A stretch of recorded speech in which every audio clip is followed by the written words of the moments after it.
Welcome to Solve This Murder. I'm your detective, Bill. And I'm your crime scene criminal and witnesses, Dani. We're on part 5 of 5 Little Pigs.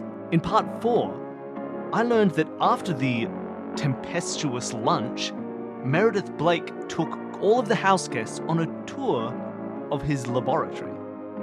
We also learned that while Carolyn married Amias, she could just as easily have chosen Philip or Meredith Blake, depending on who turned out to be richer.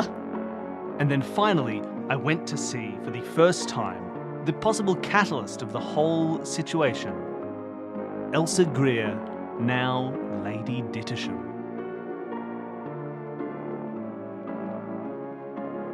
She comes and she sits on a chair in front of you.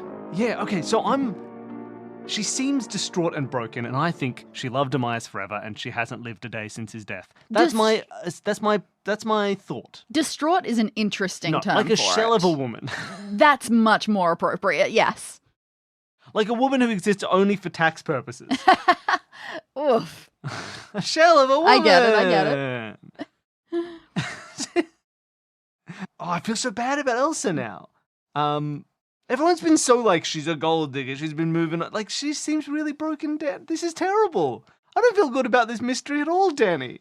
Why are you making me deal with these sad people? I say, Lady Dittersham. Yes, that's me.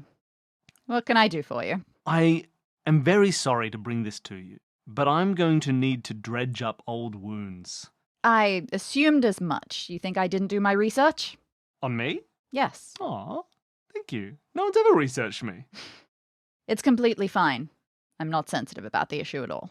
Oh, I'm so sorry. You seem so sad. All right. No, that's just to myself. Don't worry about it. That's what I say to everybody. It's a nervous tick. I haven't been sad in a long time. I know. That's what's so sad. Lady Dittersham. Yes. You were there on the terrible day when Amias Crail died. Yes. Could you give me... Maybe I don't even want to prompt you. Can you give me your account of what happened that day? I certainly can. Oh, sorry. I meant to ask you. I know it doesn't matter anymore, but... Were you in a relationship with Amias Crail or a secret lesbian relationship with Carolyn Crail? When you said, I'm moving in, were you moving in to live with Carolyn? I don't think so anymore. I'm pretty sure this isn't true. But she's also dead. Maybe you're distraught about her disappearing. Do you love Carolyn more than Amias? Well, I will say this is an angle that no one has ever brought to me before. No, because the book was written so long ago. Absolutely not. Yeah? Definitively? Nothing would have made me happier than to see Carolyn hanged. All right. That doesn't sound like love. I just thought looking at you now, it didn't feel right, but I just thought I'd try it on. I'd put I'd just see if it fit, because it would be a fun angle to the mystery. But sure. Go on. No. I apologize. Please tell me your story. I hated that woman, and I still hate her now. She's dead. You think that means I can't hate her? Yes. You've never hated anyone, have you? You know what? No, I never have. I'm so sorry. You've never had anyone take away a person you love before. You don't know that? Yes, I do. Yeah, good point. You're right. Okay. You hate Carolyn. That's fine. I don't think she did it, but that's all right. Please, give me the rundown. Right. Well, the day of the murder, I spent the morning sitting out on the terrace reading when I overheard a confrontation between Amias and Carolyn coming through a window from the library. When he was telling her that he was leaving her and there was nothing that she could do about it. Was this the day after the lunch? Where you announced that you were moving in? Yes, I'd quite forgotten all about that. Yes. Okay, lovely. Thank you. Amias was calm and rational. He said he was going to take perfect care of her and their child, but otherwise they should let each other be free. These things happen. He was going to marry me. There was nothing anyone could do about it. And Carolyn said that she would kill him before letting him go to that girl. You were one of 2 witnesses who said that at the court case. That's right. Who was witness number 2? That was Philip Blake. Philly B. I don't trust that guy. Yes, Wait, no, I do like him. Wait, I do like Philip Blake. He had diaries. I do trust that guy. Okay, cool. Wait, didn't I ask him about that and he didn't? I don't know. Okay. Moments later, Philip Blake came out of the house, so he... Just to be clear, you were that girl, right? Yes. Okay. At least in your opinion. Yes. Okay. I'm just making sure I don't miss any of these little. Sorry, I don't mean to bother you, but then again, I'm liking you less and less. But that's fine. Go on, please. Well, Philip Blake had been in the house, so he had overheard from a different direction. So he came down the stairs. He came out here. I approached him. Didn't want him overhearing all of the conversation. Everything was a little bit awkward, you might say. So I got up to meet him, and we had our own chat for some time. But then we didn't get to talk for very long because Amias came out of the house as well and took me straight down to the battery for painting. To paint you. Exactly. Wonderful. We discussed for a moment that Carolyn was taking the issue harder than expected, but he said to stop bringing it up. He just wanted to concentrate on his work. Let's see. Yes, I went up to get a jacket, because it was quite cool down there at the time. When I came back, Carolyn and both of the Blakes were all there. Amias said that he was thirsty, but the beer in the Battery Garden was disgusting and warm. And so Carolyn, in the nicest, sweetest of tones, said that she was going to bring him some iced beer. Sometime later, 10 minutes or so, perhaps, she poured it into a glass and set it down, and I wasn't watching her. Did she bring the glass with her? Or was the glass already there? Oh, the glass was likely already there. He drank he drank regularly and always had a favorite. But I wasn't watching as she slipped the poison into it. Neither was Amias. He was faced away, and my angle that I had to keep my head for the painting wasn't quite right to see her. Amias drank it all in one go. That was how he always did it. He would always drink a whole glass without pause. Pause. That feels important. Elsa and Amias were there together, both there when poisoning happened. I know I've established that already, but I'm making a note. Okay. And he drank it in one swig. I don't know why that feels important, but I'm going to write it down. Well, he always did so. And one swig. It means that if it tastes bad, and people know this about him, he's not going to be like, sip, sip, sip. Ooh, that tastes poisonous. I won't drink you. That's not how he goes. So he would just down it so the poison poisons him. Exactly. A poison was always going to be the way to do it. He did notice its taste, though. He said that it as well tasted foul. It as well? Well, compared to the other beer. Well, yes, he hated the warm beer. Are we sure it was because it was warm? What if all the beer was poisoned? What if there's a big fridge full of poisoned beer? Ridiculous. Okay. But he said at least it was cold, and as soon as he had finished drinking it, Carolyn left. Then it was about 40 minutes after that, I remember exactly, that Amias started complaining about his rheumatism. That he was getting stiff in the muscles. Interesting. Now, at the time, I made fun of him. I called him an old man. Don't you feel bad about that? We were under no misapprehensions that he was much older than me, and so what can you do? That's what you're joking about. It didn't bother me. I could joke about it, and that's all I thought it was. He often took breaks while he worked, and would take some time to think and just lie down or sit and stare into space for a while, and he did that quite a lot today. Again, I didn't notice anything unusual about it. His mood grew more surly. Again, not unusual at all, especially if something in the art wasn't going the way that he liked. The lunch bell rang, and... Do you think something wasn't going well in the art? It's hard to say. When something goes wrong in an artwork to the artist itself, that can be very different to an observer. Yeah, of course. So the lunch bell rang, and Amias said he wouldn't come up. Again, that happens if things aren't progressing the way that he wants. He was, talking in short grunts, you might even say. Again, it becomes so obvious now that he was in pain, but he didn't like showing that he was in pain. He would always hide that. So even if it was worse than usual, none of us would have ever been able to tell. And so I returned to the house. Meredith Blake was nearby. He had been wandering or sitting in the gardens, and so we returned to the house together. And then sometime after lunch, Carolyn and that governess woman, whatever her name was, they went down to the Battery Garden. And then Meredith Blake came running up the path back to the house and said that something had happened. We need to call a doctor. Amias is dead. Yeah, which I already know he was told by the governess. And so we all ran down and, well, it was true. Hmm. And she was just standing there. Just standing there, staring at him. Yeah, of course she was. Her husband was dead. Come on. Come on, lady. She was dangerous. I take a step away from Elsa Diddersham, and I look out the window to monologue to myself for a little bit under my breath. I'm intrigued a lot by the fact that if the glass was poisoned and the glass was there, it now feels like both Blakes are big in the picture. They were both there right before Carolyn came with a drink. Could easily have poisoned his glass while they were there.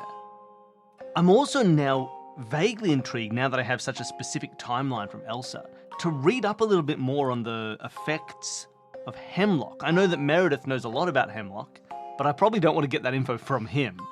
Do I know enough about hemlock to see if this feels like it is? Presumably it would have brought up at the case if it wasn't.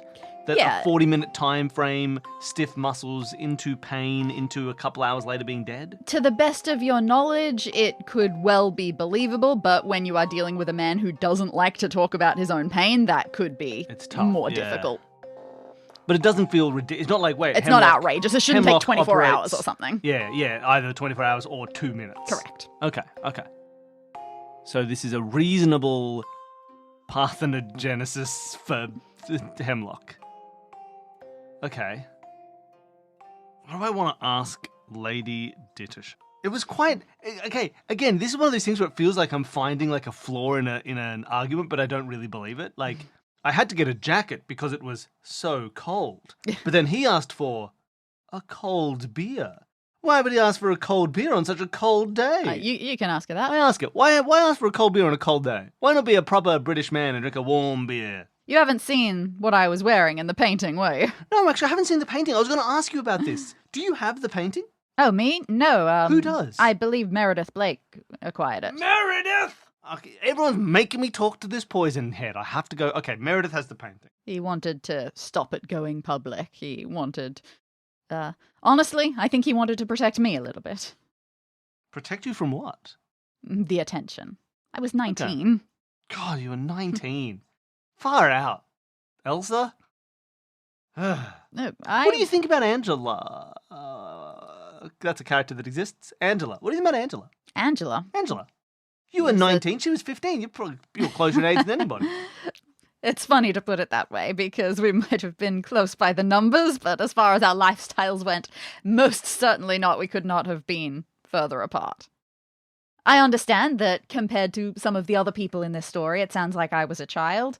I was in full control of my faculties. Yeah. I wasn't a victim of anything. If anything, I seduced Amias. Okay. Sure. I seduced him. I was ready to marry him.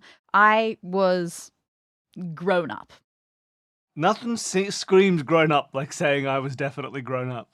What did you like about Amias? He loved life.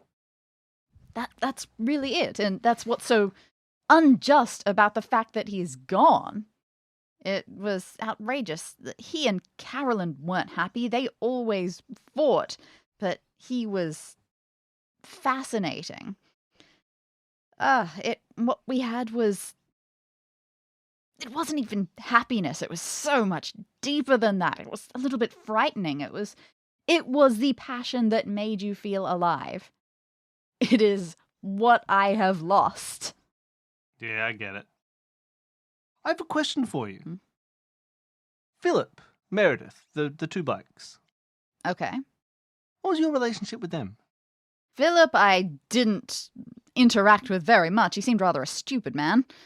And Meredith, he was dear. He was very sweet. A little bit of a puppy for Carolyn. Yes, I've heard. You know that, funny thing, soon after Amias died, very, very soon, he actually asked me to marry him, Meredith. Not Ooh. he did not mean it. Again, it was part of his Sure. Okay. protection. He could see how devastated I was and was trying to pick up the pieces of my shattered life. It was a stupid idea. Of course I said no. Pause. You. This is what I'm now intriguing, is this thing that's bubbling in my head. What if Meredith... Everyone's talking about, like, oh, obsessed with Carolyn, puppy to Carolyn, really love Carolyn. What if in his head he was like... What? Okay, I don't have the idea yet that this is really good info. That he was, in fact, actually, like, wanted Elsa. Had a crush, really wanted Elsa. And he's sitting here going, the man who stole my first love, finally, I'll move on. Now I decided I've loved Elsa. And now she is also going to marry Amias for this, like, as well? This is ridiculous. Kills Amias so that he won't marry Elsa. And then what does he do after Amias is dead? Buys the painting of Elsa because he's so obsessed with Elsa and asks Elsa to marry him. What if this is Meredith, who's just like, you're not going to get another one, you bastard? Like, kills Amias for, literally, you took the first woman I was in love with. When I finally moved on to be in love with this random girl that I found, you also took her from me. Elsa... Did you meet Meredith through Amias or the other way around? Who did you know first? Amias. I met you knew him. Amias first. Okay. Yes. I met him at a party one... Pulls away from my credence a little. I met him at a party 1-2 weeks before the painting started. God, you hadn't known him very long.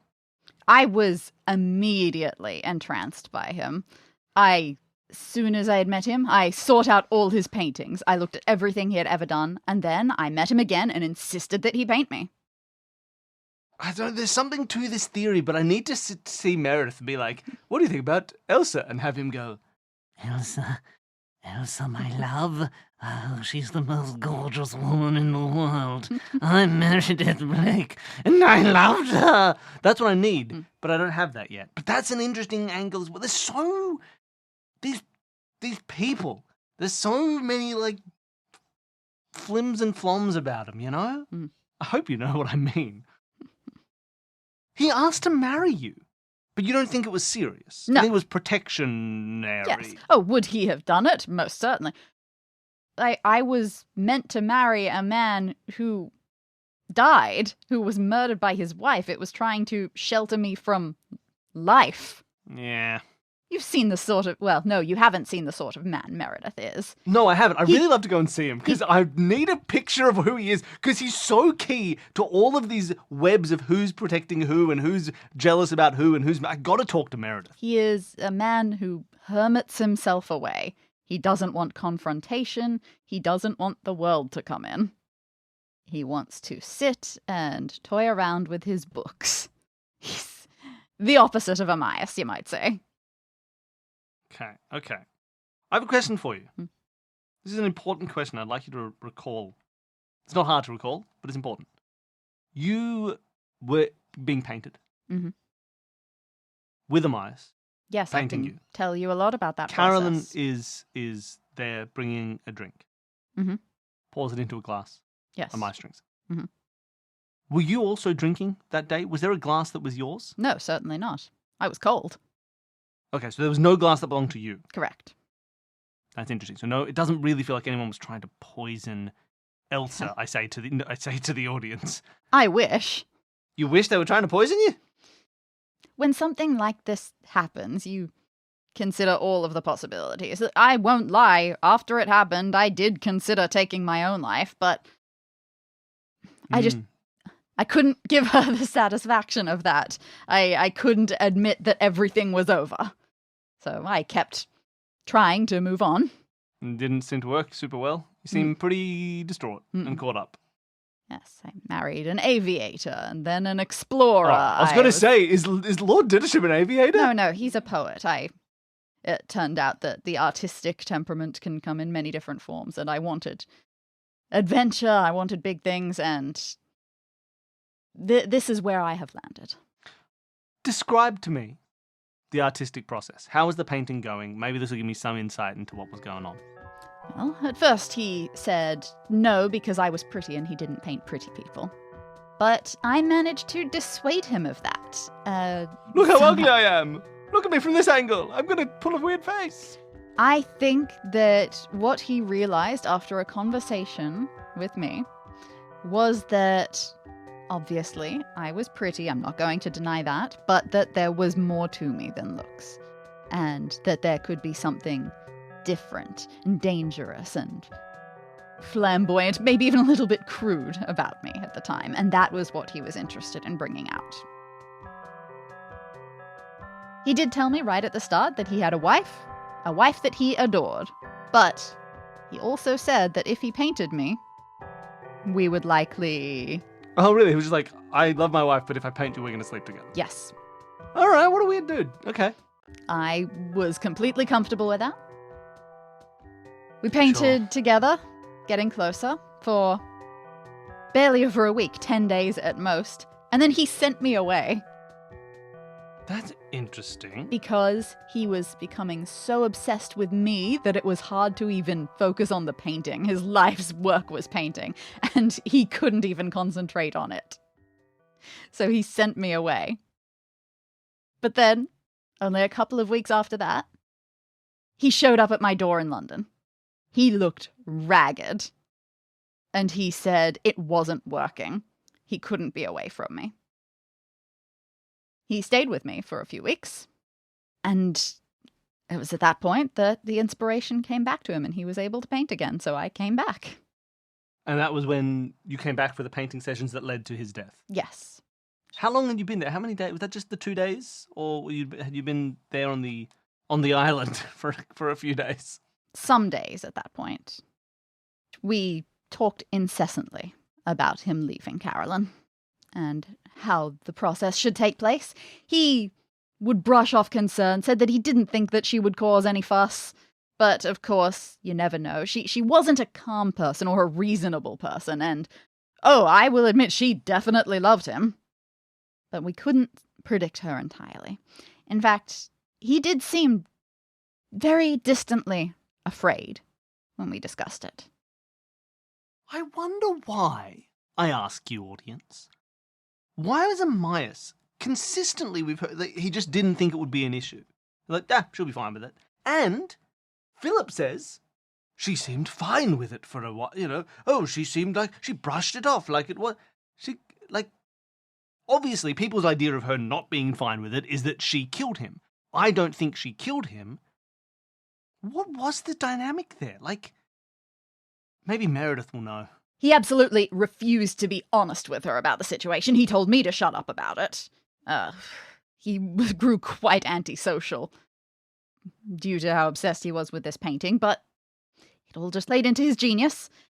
His big rule, the reason we weren't allowed to talk about it openly, was no drama was allowed until that picture was finished. I distinctly broke that rule. Yeah, you made a lot of drama at lunch. I did. It's all coming back to me properly now. She wasn't a rational person. She wasn't a reasonable person. If she did love him as much as I think she did, why didn't she want him to be happy? Yeah, okay, fair. She was suspicious. She knew that this wasn't the same as his other affairs. And I hated it. I don't like secrecy. I say the truth is more important than that. And I thought perhaps she could be a proud, dignified person and have too much dignity to make a scene. But at this lunch, she was marking her territory. She was rude to me my entire time there, and this time she was talking about her and Amias's future plans. Oh, when we go to Spain next autumn, things like that. And it was lies. She didn't know that it was all lies, and she was trying to throw it in my face, and I suppose I just snapped. Something of annoyance and perhaps even a little bit of guilt. And that's when you said, no, I'm moving in, you're going to get divorced, etc., etc. Yes, I mentioned something about rearranging the furniture when I live here. I'm so intrigued by what this relationship dynamic is. Whether or not this is, actual denial from Carolyn, or whether or not this is knowledge of who Amias really was. That she was like, no, he will get bored of you. He said this every single time. I know what's going on. This is a passing phase. You might not think it, but this is normal. This is fine. He says, I'm going to leave you for this. That's fine. It's not going to happen. I know this is true. And so she had no jealousy. She didn't poison. We know she didn't poison Amias. But, like, I wonder about the actual earnestness, or whether this is as people are describing it. Whether it was just pretending it wasn't a problem and moving on when it really was a thing. Like, I think I do want to talk to Meredith about this. Like, maybe even just like the history of Amias's affairs and things like that. He might have a good insight into it. About like, oh no, he said this every time. Every time he was like, I'm leaving my wife, and he never did. You know, like, it's interesting. What I would love is to get like a specific speech that I can get word for word and then reinterpret it to be like, oh, he was actually talking about this. That's what I need. Oh, you want some specific speech from Amias, do you? I would love some specific speech from Amias word for word. I'm not going to pay any attention to your tone or your implications, but I love the word for word if you've got it. That you wouldn't 16 years ago, you've made this up, but let's pretend. I still have a love letter from him. Yes! I love letter. Down the bottom of the page. Dani has handed me a love letter. Oh, thank you. Thank you so much. All right, everybody. Let's get ready to reinterpret and re-understand. Are you ready? Give it your best shot. I'm going to give it my best shot. I haven't read this yet. I'm putting money down right now. In fact, I bring out a $50 note. I put it on the table. So you can take this if this actually means that he loves you. This is so rude. She picks it up and says, I don't know what this currency is, but it seems too small. Oh, I needed that for the ride home. Okay. Well, actually, before I read this, when did you get this? Was this from that period when he wasn't painting you, or after he'd moved back in with you? There's so many variations to the time you were together. It was in the very early painting stages. Elsa, you wonderful child. God, isn't it terrible there was a time where that could have been I love you? Yeah. To call someone a child and be like, isn't this great? Isn't our romantic relationship so good? Let's not go back in time, everybody. We also have that, and remember, like, how the age gap, obviously inappropriate, but this doddering old man with his rheumatism would have been like 40. Yeah, also true. Elsa, you wonderful child. There never was anything as beautiful. That's not good. He doesn't like beauty.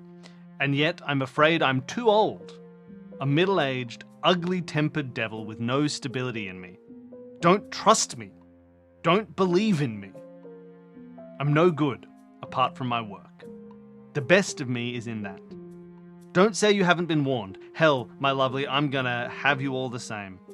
I'd go to the devil for you and you know it, and I'll paint a picture of you that will make the world hold its sides and gasp. I'm crazy about you. I can't sleep. I can't eat. Elsa, Elsa, Elsa. I'm yours forever. Yours until death. Amias. All right, take the 50. Hold on. Let me... I mean, he literally says, don't trust me and don't believe me, and then says nice things. So really, shouldn't trust him. He just says he's obsessed.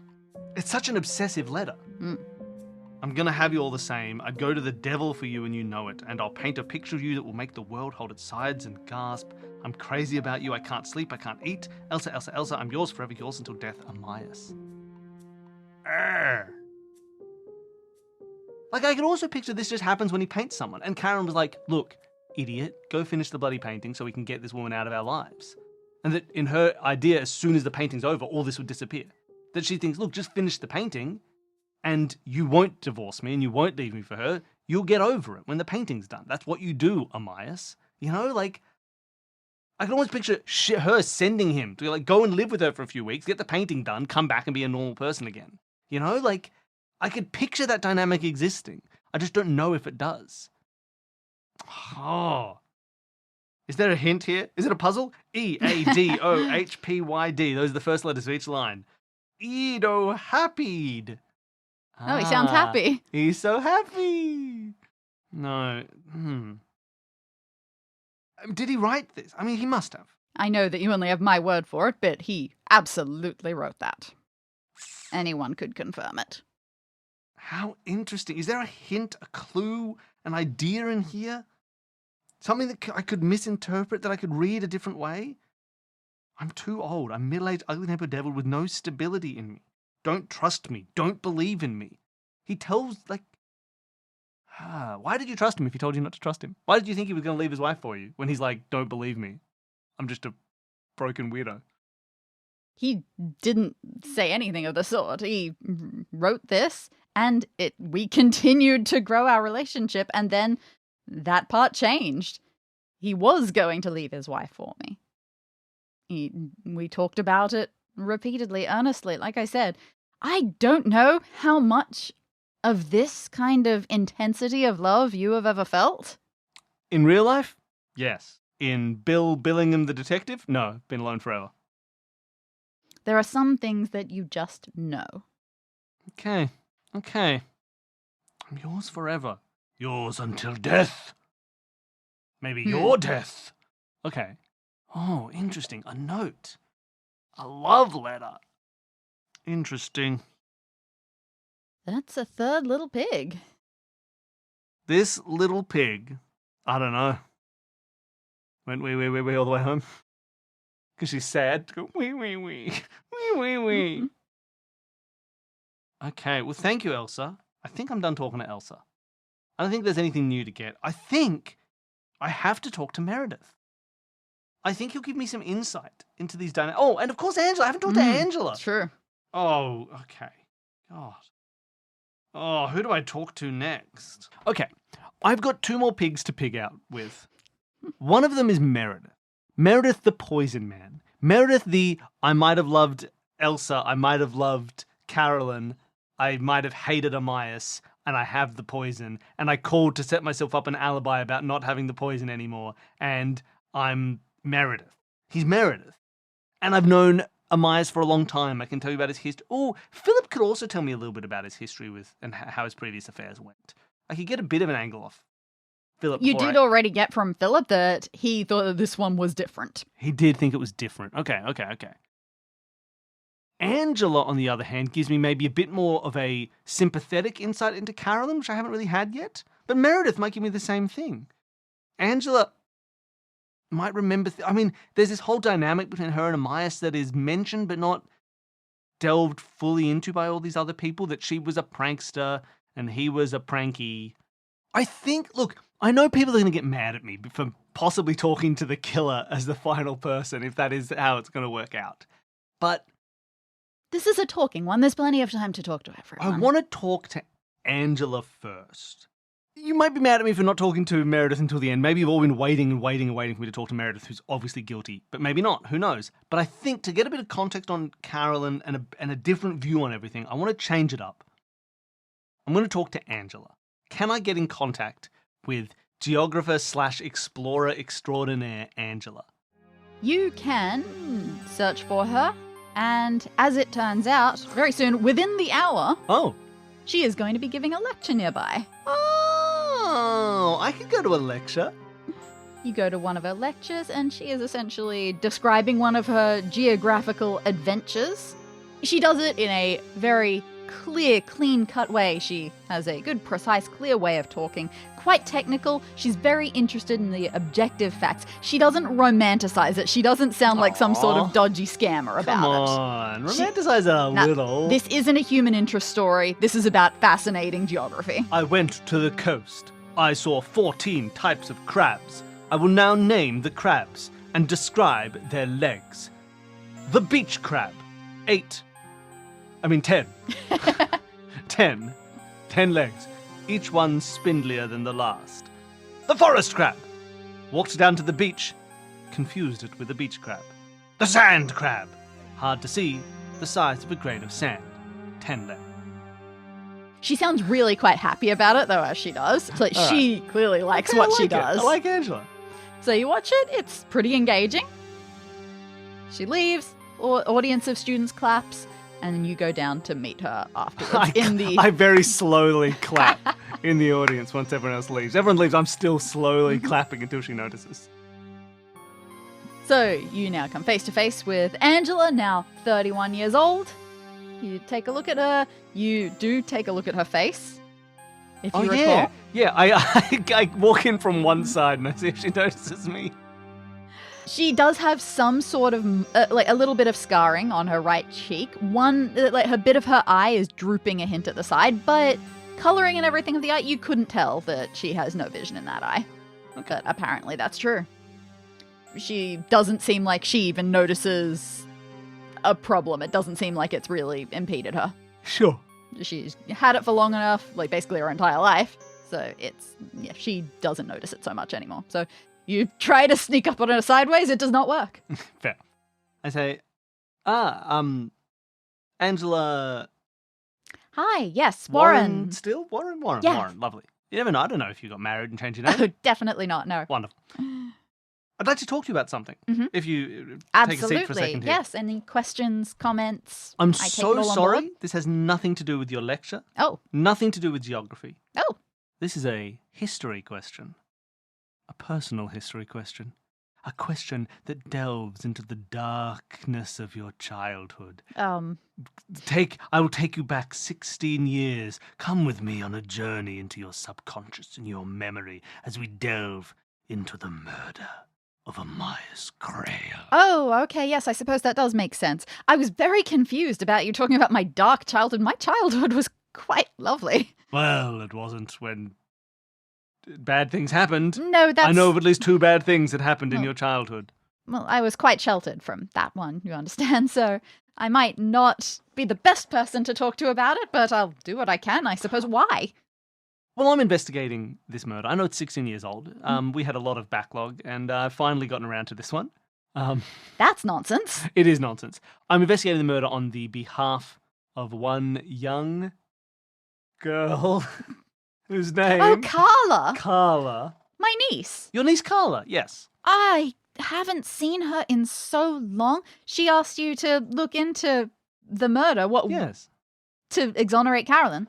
Well, Carolyn had sent her a letter from prison the year before she died saying, I definitely didn't do it, don't even worry about it. Yes, that makes sense. Because Carolyn didn't do it. Yes, exactly. You also know Carolyn didn't do it? She most certainly didn't do it. Ooh, I'm glad someone's finally on my side. I also don't think Carolyn did it. No, the circumstantial evidence was damning, of course, but no, that wasn't Carolyn. She was completely incapable of something like that. Tell me about Carolyn. Why do you think she couldn't have done it? Carolyn was extremely sensitive.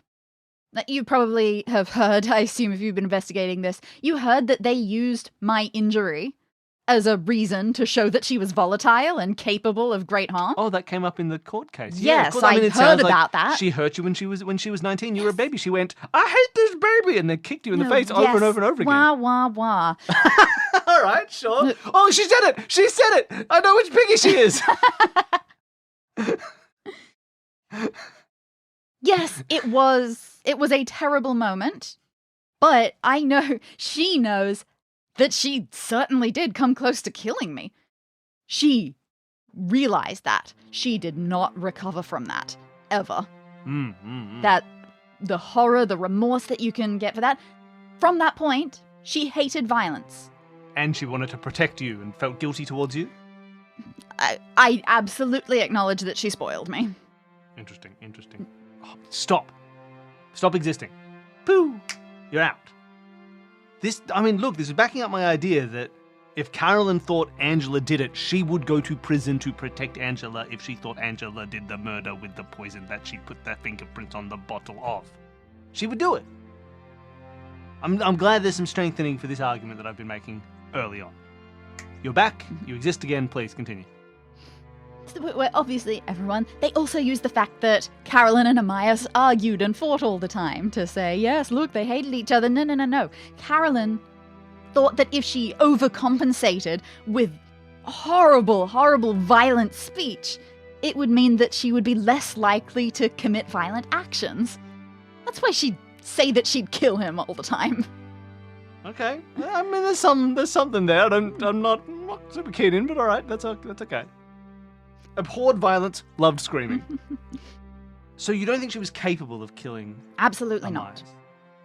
not. But if you don't think it was Carolyn, what do you think happened? It's always been a question, hasn't it? Amias was a tumultuous man. And you know what? I believe, and I always believed the entire time, even though it wouldn't have been like him at all, it would have been supremely out of character. The only logical conclusion was, as Carolyn argued in court. that it was suicide. That's ridiculous. Thank you for listening to Solve This Murder. To submit your own guesses for whodunit, send an email to solvethismurderpod@gmail.com. We read every theory we're sent and award the greatest sleuth with a place on our wall of detectives. To support the show, you can sign up for our Patreon and receive weekly bonus episodes, monthly videos, and full access to all parts of new Solve This Murder mysteries on day one. Thanks to all our patrons for supporting us. Thanks to Advanced Sagebrush and Shootouts for our theme music. And thanks again to all of you for listening.